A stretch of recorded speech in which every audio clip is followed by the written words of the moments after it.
Mbak, Dalam mas. nyalakan lampunya dong. J.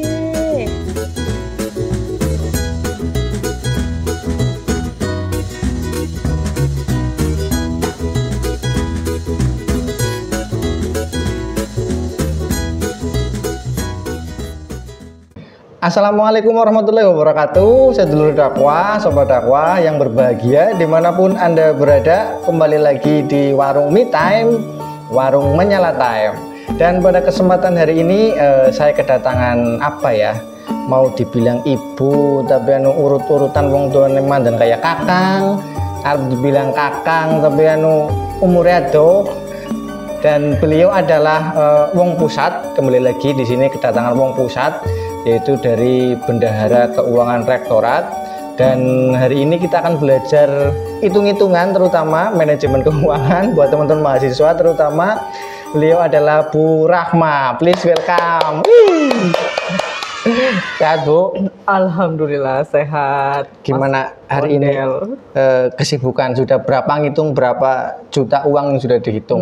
Hari ini kami baru menyelesaikan sekitar 50 SPM. 50 SPM itu nominalnya Sebagian ini. Satu SPM itu nominalnya dolnya berapa itu? Iya, kalau dolnya dijumlahin ya jadinya banyak lah. Nah, itu Soalnya akhir tahun ini Mas model. Biasanya akhir tahun itu tutup buku, keuangan gitu ya? itu banjir pekerjaan. Nah, tapi memang ya kalau di lingkup fakultas juga kebanyakan seperti itu, apa kabar kalau sudah akhir-akhir tahun, apalagi di pusatnya di rektorat. Nah, kalau di tim keuangan rektorat itu ada berapa teman-teman di sana, ada berapa orang Bu, satu tim itu Bu? Oke, jadi di tim keuangan rektorat itu ada 10 orang termasuk saya. Bendahara penerimaan Mas Aditya, bendahara pengeluaran Mbak Pujiati, kemudian yang ketiga itu PPABP Mas Imam. Jadi Mas Imam ini yang biasanya kalau setiap tanggal 1 itu dinanti oleh semua orang. Oh, sing ngurusi gajian. Nah. Kemudian dibantu oleh staf pengelola keuangan ada Mbak Desti, kemudian Mbak Anis, Mbak Septi, Mbak Nida, Mbak Lia, dan BPP Mbak Intan. Jadi kalau di keuangan itu 10 orang, tapi semuanya itu 9 orang perempuan, yang paling gandeng itu hanya satu, Mas Imam. Saya bisa bayangkan betapa tertekannya Imam, pakai betapa rempongnya gitu ya, mengurusi 9 emak-emak itu. Nah, itu kan aduh luar biasa. Nah, kalau apa namanya, ada nggak Bu? Pasti kan berhubungan juga dengan bersinggungan dengan namanya mahasiswa gitu kan. Itu sih biasanya bagiannya siapa yang hubungannya ke mahasiswa? Kalau mahasiswa di rektorat itu biasanya bagiannya itu dengan Mbak Intan. Oh, Mbak Intan sekarang. Jadi Mbak Intan itu yang sekarang itu memverifikasi pengajuan dana dari mahasiswa. Mahasiswa yang dalam hal ini adalah UKM dan SEMA-DEMA yang tingkat universitas dan Ormawa yang ada di tingkat universitas. Kalau fakultas kan ada di fakultas masing-masing ya pengajuannya. Nah, serba-serbi problem yang sering dihadapi dari teman-teman keuangan rektor itu apa Bu? Terkait dengan apa ini? Pencairan dana mahasiswa atau gimana? Atau ya bisa secara keseluruhan aja. Secara keseluruhan biasanya itu apa ya? Ya kadang-kadang itu LPG yang tidak on time gitu kan. Itu juga kadang-kadang apalagi di akhir-akhir tahun seperti ini ya, itu kalau LPG-nya itu tidak on time itu sangat menyulitkan untuk tim keuangan gitu, karena untuk pengajuan ke KPPN sendiri sebetulnya dari kita juga sudah dibatasi dengan Perdirjen tentang langkah-langkah akhir tahun anggaran. Jadi di mana di dalam Perdirjen itu sudah ditentukan batas-batas kapan kita itu terakhir harus mengajukan pengajuan ke PPN gitu. Jadi kalau memang di tanggal itu sudah Satker itu tidak bisa mengajukan KPPN, ya resikonya kita harus minta dispensasi, dan dispensasinya itu bukan hanya di tingkat KPPN tapi sampai dengan tingkat eselon 1 gitu.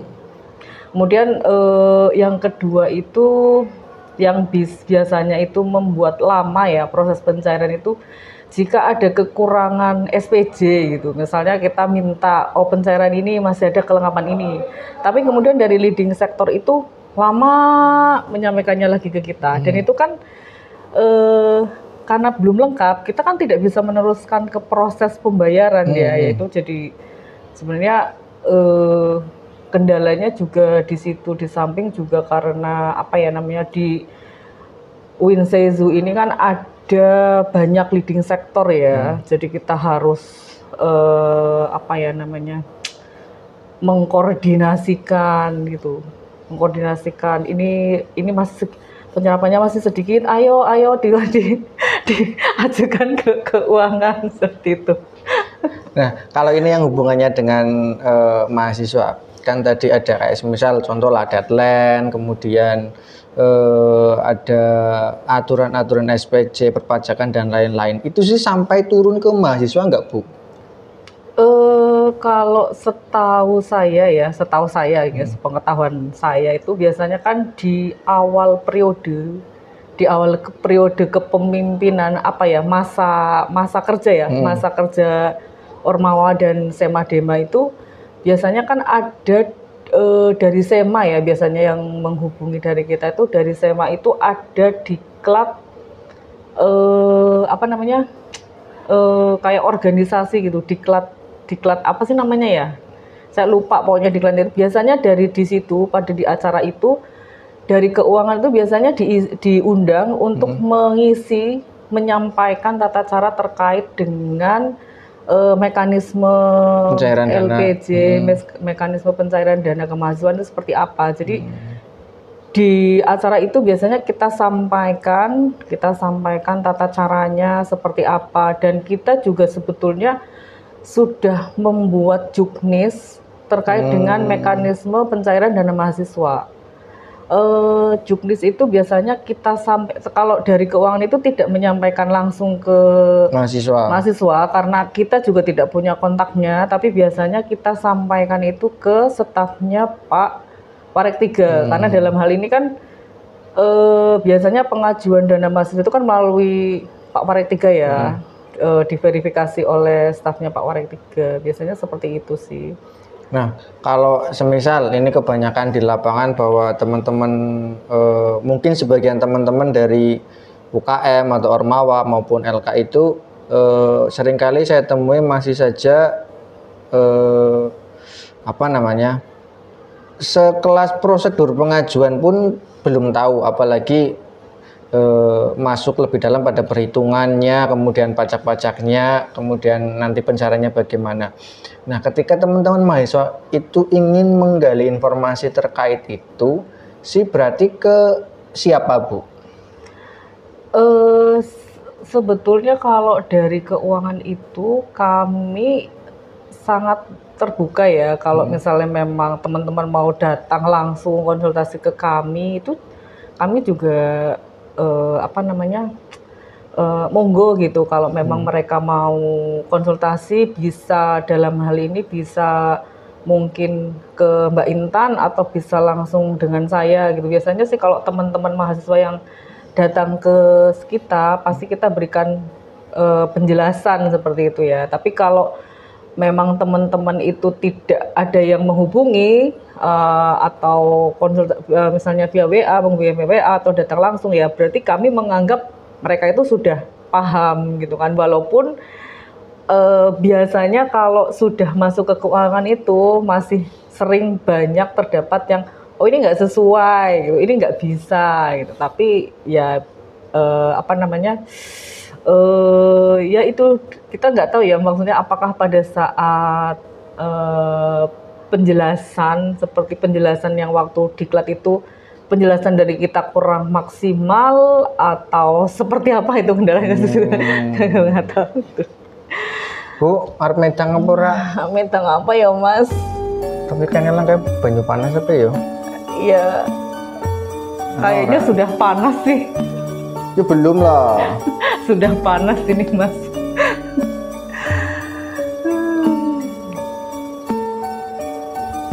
Langkah sendoknya orang tidak. Banyu bening wae ora ana ya Mas. Tangka mulai kosong dan Jen, orang tentu kok kena kain. warungnya wis wedang nang iki apa, pakabot dadi. Wis laris ora ana banyu bening juga ora ana ya. Kayak ngasih expired dengan Oh, expired ya. Ini khusus tamu-tamu yang lebih nanti saya kasih ini. Oke, keluar dari konteks pekerjaan di keuangan Bu, terutama bagi mahasiswa dan atau mungkin buat teman-teman yang baru menikah atau mungkin teman-teman yang baru beranjak untuk mandiri. Sebenarnya pengelolaan keuangan yang baik dan benar itu bagaimana? Waduh, berat ya. Amaning mahasiswa sebulan dijatah 200.000 nang biyunge tapi kudu bla bla bla bla bla gitu. Iya, kalau pengelolaan keuangan itu ya disesuaikan dengan kebutuhan masing-masing ya. Enak ketemu putih butuh kabeh jajal. Kalau ya kan maksudnya antara satu orang dengan orang lain kan pasti mungkin beda, karena satu orang dengan orang lain itu kan pasti beda prioritas ya. Tapi kalau apa ya, dari pengalaman yang selama ini gitu ya, ya pasti yang diutamakan dulu ya yang ini dalam konteks apa nih, pengelolaan keuangan. Ya, kan fenomena yang terjadi kan di lingkungan kampus ya, ya mungkin bukan kampus ini, kampus di luar sana. Fenomena yang terjadi adalah kemudian banyak yang terjebak pada contoh pinjol begitu kan, judol begitu, yang mungkin notabene mereka sebenarnya terpengaruh pada dunia media sosial. Weruh klambine nang Instagram sing apik, akhirnya kepengennya tuku, orang duit akhirnya pinjol. Iya, Kan itu kan fenomena. Iya, betul. Ya itu berarti itu ya, kalau menurut saya ya yang pertama itu disesuaikan dengan kemampuan gitu ya. Terus skala prioritas, kemudian kan biasanya kan kita punya tujuan ya, tujuan yang mau dicapai ya. Berarti pengelolaan keuangan itu ya harus direncanakan. Harus direncanakan juga kan. Oh ini maksudnya direncanakan seperti ini. Oh berarti misalnya saya tahun depan saya harus pengen punya ini gitu kan. Berarti kan saya harus mulai menyusun perencanaan mulai dari sekarang kan. Untuk mencapai tujuan di tahun depan, saya harus ngapa dulu. Misalnya mungkin, saya harus menabung, saya harus lebih giat bekerja, ke teman-teman penghasilan, dan lain-lain kan. Yang jelas itu harus ada perencanaan, Mas Pito. Tapi kadang-kadang ada orang yang ini Bu, kalau saya termasuk sing senang menata atau mentarget. Tapi kadang-kadang menemukan orang sing juga berpikir bahwa ya dinagi esok begitu loh. Iya sih, ada sih memang. Ya makanya itu tadi saya bilang kembali kepada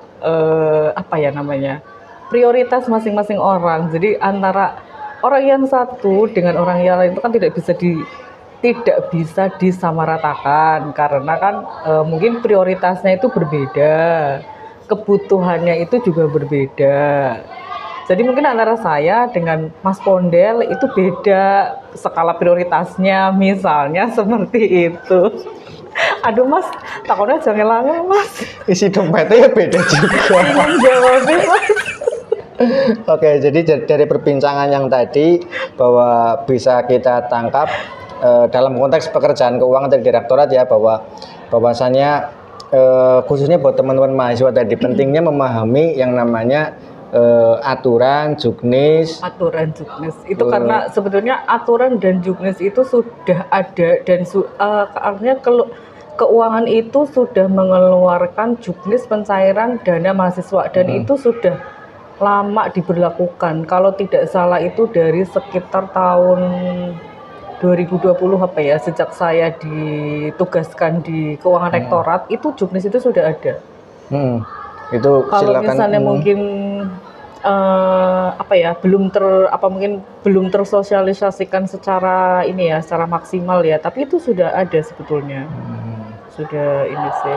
Itu penting untuk dipelajari dan diaplikasikan, diikuti sesuai dengan aturan dan juknis yang sudah disediakan, karena kembali lagi ini berhubungan dengan hal yang sensitif, yaitu keuangan. Duitnya negara begitu ya, yang itu mengandung tanggung jawab besar. Apalagi kita amprahkan buat kegiatan-kegiatan kampus yang itu mencatut nama baik Winsaisu begitu ya. Jadi penting sekali buat teman-teman Ormawa, LK atau mahasiswa di luar sana untuk mengikuti aturan atau juknis yang sudah ditetapkan. Lebih lanjut bahwa di keuangan tadi sudah kita dengarkan ada deadline, kemudian kelengkapan SPJ yang sudah ditentukan akan lebih baik dan akan sangat membantu teman-teman dari keuangan, dan nanti imbas baiknya juga kepada teman-teman, jadi pencairannya cepat, kemudian bisa ngajuin proposal lagi apabila teman-teman mengikuti deadline yang sudah ditentukan bersama begitu. Dan tim keuangan juga nampaknya open buat sharing atau tanya jawab buat teman-teman mahasiswa di sana. Sebenarnya kalau dari tim keuangan siap membantu teman-teman mahasiswa jika mengalami kesulitan dalam SPJ seperti itu. Paling nggak kita mungkin masalahnya seperti ini, solusinya seperti ini. Gitu. Dan dalam konteks di luar kerjaan keuangan, bahwa bagi saya pribadi sih memang pentingnya kita sedari dini untuk belajar memanage keuangan yang kita miliki. Tadi ada dicontohkan targetnya apa, kebutuhannya apa begitu ya. Kemudian menabung. Nah, ini takon Bu. Nek semisal ya, nek gajiane nyong 1 juta semisal, nyong bisa nabung 500.000. Terus gajiane nyong 2 juta, nyong nabungnya pira? Nabungnya terserah jenengan. Karena entah kenapa stereotip yang terjadi di luar sana bahwa ya semakin akeh pendapatan kok semakin akeh pengeluaran begitu. Sebetulnya mungkin bukan seperti itu kali ya, karena biasanya nih orang cenderungnya semakin banyak pendapatan, biasanya gaya hidupnya juga semakin menyesuaikan. Jadi antara yang tadi jenengan bilang katanya kok pendapatannya semakin besar tapi kok tabungannya ajek baik gitu ya. Berarti mungkin itu karena biasanya ya itu semakin besar pendapatannya orang, biasanya gaya hidupnya kan lebih menyesuaikan. Makanya yang harusnya ada alokasi tambahan untuk ditabung karena perubahan gaya hidup, jadinya ya ajek baik sih ditabung. Mungkin seperti itu ya. Malah suwe-suwe jadi njukuti tabungan baik kok. Tapi bagaimanapun kondisi keuangan teman-teman di luar sana, tetap yang utama adalah hindari yang namanya tadi ada judi online, pinjol dan sebagainya, karena sudahlah itu pasti akan menjerat diri teman-teman sendiri. Begitu, ada lagi yang mau disampaikan, Bu? Yang ingin saya sampaikan ya berarti terkait dengan ini ya, akhir tahun anggaran, karena ini adalah sudah berada di penghujung tahun 2024, kurang 1 bulan lagi ya, kalau 1 bulan lagi. Sementara itu terkait dengan SPJ itu juga harus segera diselesaikan sebelum tanggal 31 Desember. Harapannya dari kami teman-teman mahasiswa dan juga teman-teman di unit dan fakultas dan pascasarjana itu untuk mempedomani surat tentang langkah-langkah akhir tahun anggaran yang sudah dibagikan oleh dari Pak Kepala Biro terkait dengan batas-batas kapan harus menyampaikan SPJ. Jadi biar nanti tidak ada lagi kendala ketika kita pengajuan ke KPPN, karena ketika nanti ada keterlambatan pengajuan SPM ke KPPN, di samping ya repot ngurus dispensasinya, itu juga nanti akan berpengaruh terhadap IKPA-nya UIN. IKPA apa Bu? Jadi semua satker termasuk UIN itu kan ada semacam nilai rapot ya, rapot dari KPPN, dari Kementerian Keuangan terkait dengan pelaksanaan anggaran. Nah, keterlambatan SPJ itu nanti bisa berpengaruh ke penurunan nilai IKPA-nya UIN seperti itu. IKPA itu jadi indikator kinerja pelaksanaan anggaran. Jadi penilaian bagaimana sih pelaksanaan anggaran di UIN itu seperti apa gitu. Seperti itu. Cukup? Ada lagi? Cukup. Oke, begitu teman-teman sekilas tentang kabar dari Bendahara Keuangan Rektorat. Apapun itu buat teman-teman di luar sana, semoga obrolan kita ada yang nyantol di sana, terutama buat teman-teman mahasiswa ya, dari terkait aturan dan lain-lainnya. Dan bagi teman-teman pada umumnya, setidaknya obrolan ini mungkin bisa menjadi teman buat makan siang, makan malam, makan sore. Terima kasih dari kami, sampai berjumpa di konten selanjutnya. Bye-bye.